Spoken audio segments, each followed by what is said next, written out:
Mbola eo amin'izay vaovao ny fahasalamana azy dia Sampan-draharaha iray eo anivon'ny hopitaly Hjra ny Sampan-draharaha misahana ny fameloman'aina sy ny fitsaboana ny voapoizina. Raha ny taremarika voaray dia mandidina ny 5 isan-kerinandro ny trangana famonoan-tena eo anivon'ity Sampan-draharaha ity. Trangana famonoan-tena manodidina ny 5 isan-kerinandro no hita ao amin'ny hopitaly Hjra ao amin'ny Sampan-draharaha misahana ny fameloman'aina sy ny fitsaboana ny voapoizina. Raha taloha ny vehivavy no betsaka mamono-tena, amin'izao fotoana izao dia mifanatsahana ny lahy sy ny vavy ary miroso aloha loatra ny taona ny olona mamono-tena satria na ireo ankizy manomboka eo amin'ny 12 taona aza dia efa manandrana mamono-tena ary eo koa ireo lehibe izay efa mahatratra 17 taona dia mbola misy mamono-tena ihany koa.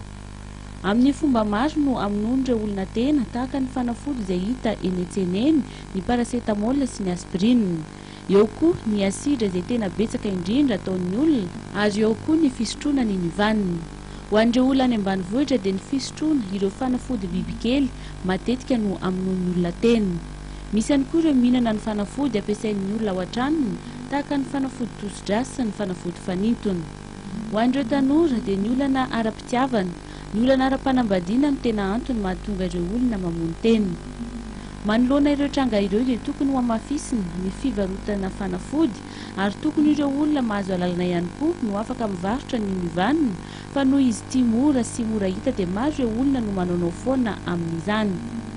Tsy vitany hoe mitsabo fotsiny ao amin'ny Sampan-draharaha misahana ny fameloman'aina sy ny fitsaboana ny voapoizina etsy amin'ny hopitaly Hjra, fa mifandray amin'ireo mpitsabo saina na ny psikiatra ihany koa izy ireo ho an'ireo olona ahina mbola amerina izany famonoan-tena izany.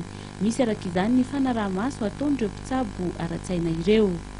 Misy ihany koa ny firesahana amin'ny fianakaviana ho an'ireo olona manana olana ary raha-mpianakaviana.